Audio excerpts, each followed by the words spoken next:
Hi everyone, now I'm presenting my research proposal.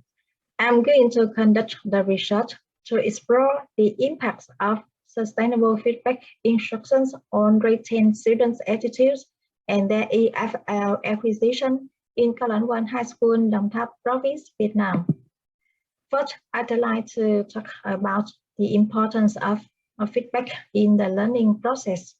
According to Brahma Research 1983, a cited in Burrow and Molly 2013, feedback is taken to alter the gap between the actual level and the reference level so that students can know how to evaluate their performance and adjust their strategies to improve their learning. And in terms of my teaching context, I'm teaching English as a second language in one high school in Vietnam, and I realized that my feedback instructions are not very effective with the traditional ones. In other words, I tend to take one-way communication to give feedback to the whole class because my classes are very crowded with more than 40 students in a class, so I don't pay much attention to each individual students. So students still make the same mistakes in the subsequent test, and their English acquisition is not much improved. And I try to take an initiative of sustainable feedback instructions instead of the traditional ones.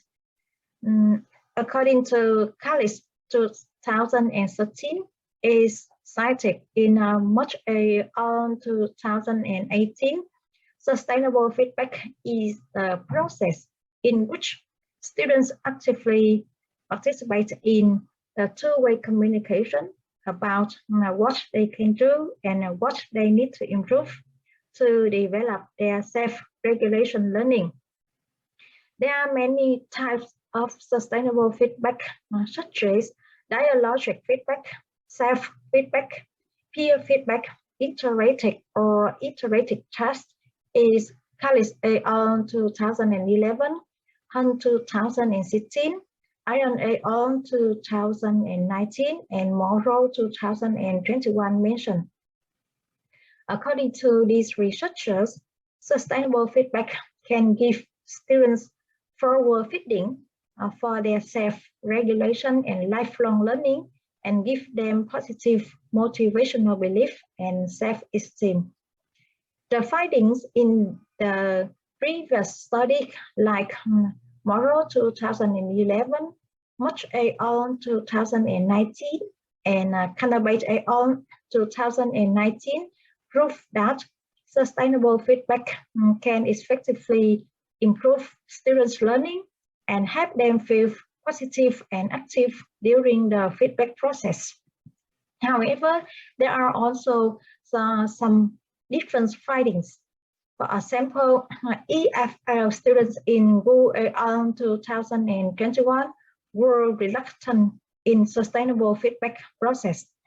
According to them, such students prefer teachers' feedback to their self or peer feedback to improve their learning. Due to the Chinese belief of the role of the teacher is controller and authority, as well as the roles of the students as submissive recipients.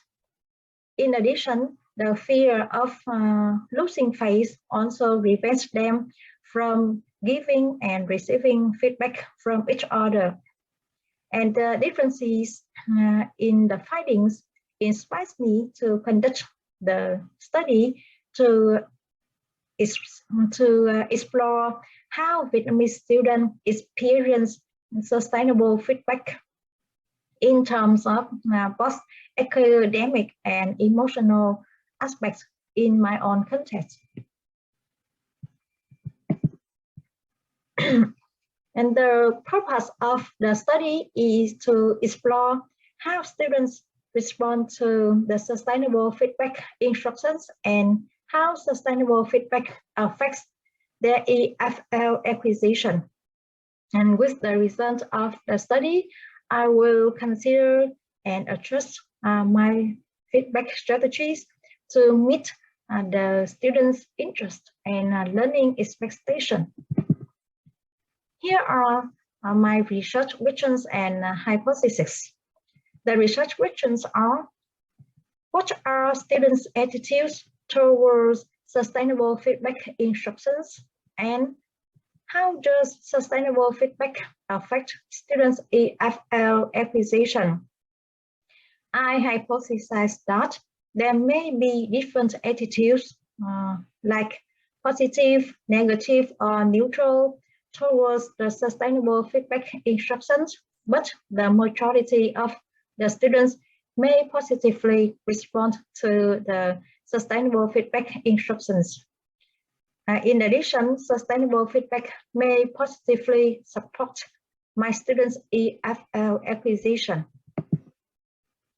In the research, I will take the qualitative approach because I want to understand my students' thoughts and feeling toward the sustainable feedback instructions, and I also want to explore how such instructions affect my students' EFL learning in my own context.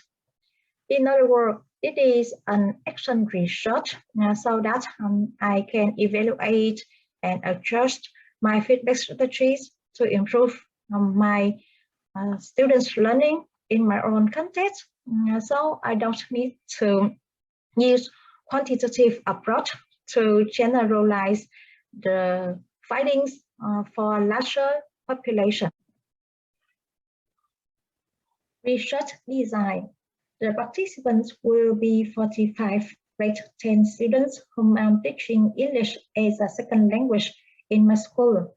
I decided to choose grade 10 students because grade 10 is the first grade in the Vietnamese high school education.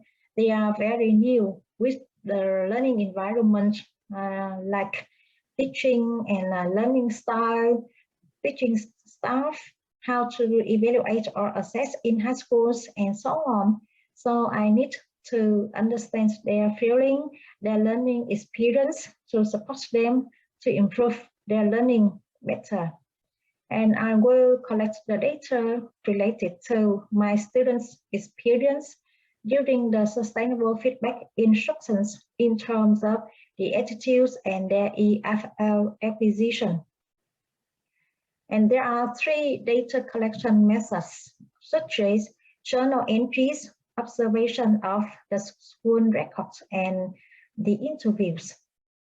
With the journal entries, students are invited to write each week during the first semester to express how they feel about the sustainable feedback instructions, what they learn, and how they apply in their EFL learning. And I also observe the school's record to evaluate their EFL performance through the school regular test and the final examination. And based on such school record, 15 students whose EFL performance is worse unchanged and better are chosen to be interviewed with their consent forms. It means that 5 students for each category will take part in the interview. And in this way, I can understand deeply and exactly how my students perceive the instructions. And each interview will last about 10 minutes for each student in privacy, so that they cannot be known and influenced by the others. So it can be said that 3 above data collection methods can be taken as triangulations to support the confidence of the data. Data analysis. In this research, I will use the thematic analysis to analyze the data of the journal entries and the interviews.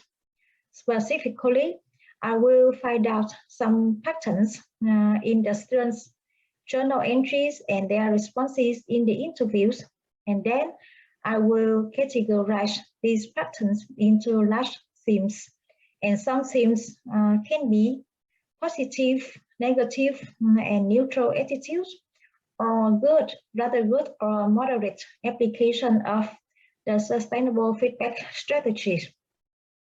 Besides that, I use the school statistics to evaluate the impacts of the sustainable feedback on my students' EFL acquisition. The final issue is ethical considerations. There may be some challenges during the research procedures. The first one is that I may get the oppositions from school leaders and parents.